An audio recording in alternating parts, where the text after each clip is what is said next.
My first introduction to you was meeting you at MAES, and everybody was saying how great you were, but I didn't know you from the cruise ship market. I never saw you on a cruise, and because you're out to sea, I mean, I wasn't friends with you on Facebook. I didn't know if you had a Facebook account back then, but I knew nothing about you at all. But we go back to the hospitality suite, and you have a crowd of people around you.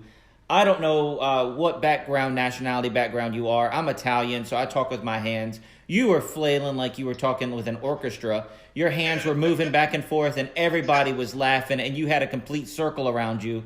And I couldn't get into the circle because the crowd was so thick around you. And I just heard something about a bear, and everybody was laughing so hard. You have to tell my wife this story.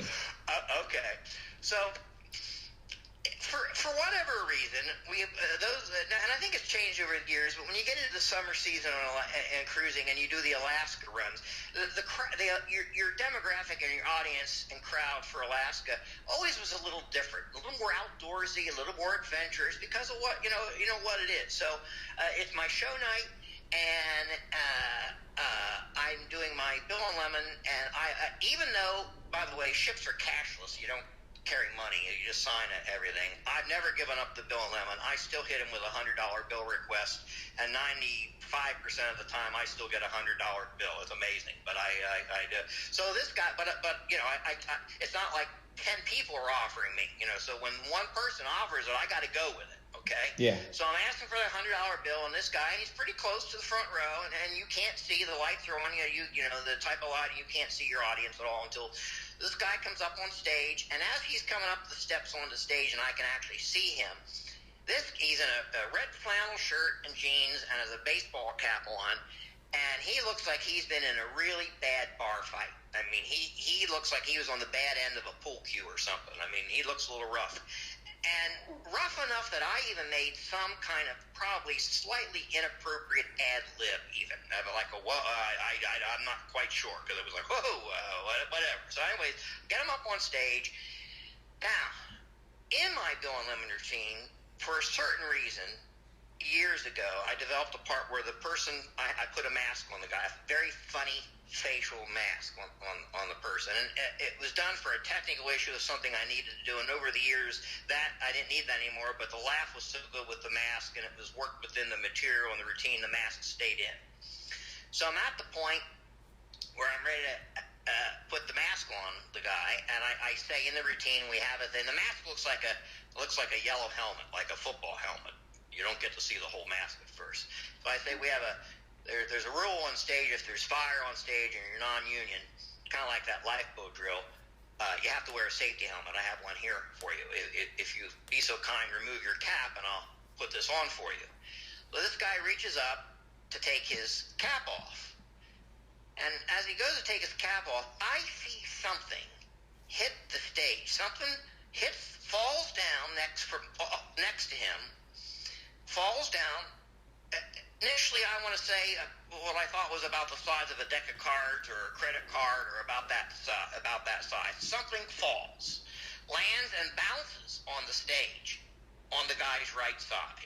And it takes about 2 seconds for me to realize it's his ear. Ew. That he had, that his right ear was a prosthetic ear. And when he went up to take his cap off, he bumped his ear. And his freaking ear has fallen off, okay? So, now you talk about things on stage that you go through or you try to prepare yourself in live, and I don't know about you, but there was never a chapter in Tarbell on what to do when your volunteer's ear falls off, all right? So, and it bounced, and now... And it bounced. Oh, it bounced. And he doesn't know his ear's off, okay? So now this poor guy is standing on stage with like a hole on the side of his right head, all right? And then, now, everybody, if you divide the audience down the middle, at a certain point, everybody knows what's going on one side, can see this, and on the other half, everybody's clueless. So trying not to mess with the flow, I get over, I walk behind him, I bend down, I pick the ear up. Now, there's no way you can bend down and pick the ear up without looking like you're bending down and picking the ear up, all right? So anyway, I bend down, pick the ear up, and I don't know, like, I guess I still think I'm being subtle, and I try to do what I call the maitre d' slip. You know, the little, like, if you have a beer, you're going to slip the maitre d', you know, so I'm trying to be, so, and yet I'm in front of, like, 1,200 people, okay? But anyway, I go to hand him the thing, and I go, here. And I've got a wireless lavalier on, and I put my hand over the mic, but I'm not muted, but I put the hand over it, so you can't really hear me, but I am muffled, okay? But you still hear me go, here. And I swear to God, he says very loudly, he says, what? Well, that's when I lost it, all right? I literally my legs about went down. I mean, I couldn't, it was, and he didn't mean it funny either. Well, he didn't say that to be funny. He just, what? And so the side of the audience that could see all that was actually happening, they are just about peeing themselves now. They are screaming. The other half of the audience doesn't have a clue. So at any rate, I slip in the ear, and he realizes it's his ear, and he puts it right back on, and he puts it up, hooks the thing back up on, and off we go. There we go. We're off and we're running. And now my brain is thinking, how do you recover from that? Okay, first of all, how do you go on? How do you recover that? There's still half an audience that's in pandemonium and half an audience that is clueless, and I'm not going to explain to half the audience that's clueless that this guy's ear just fell off, So, you just go on, you pick the pace, and that was the first bit in the show. So that was the way the show started that night. And at the end of the show, when it was all over and done with, I went out after the show to thank the guy. I didn't want him to feel embarrassed, and then find out that he's forget his last name. His first name was Malcolm, but he'd been on Oprah and a couple other shows. He and his girlfriend, who then became his wife, were out in British Columbia, in the mountains of British Columbia in early spring, and a grizzly came at him came at her, and all he had was a Swiss Army knife. So he went after the grizzly, took the grizzly with a Swiss Army knife, and the grizzly just about took his head off. Oh my gosh. And long story short, survived, and well known as a survivor. And not only did he survive the grizzly attack, but he survived the Craig Diamond show. Well, I'm just thinking, you said that she's now his wife.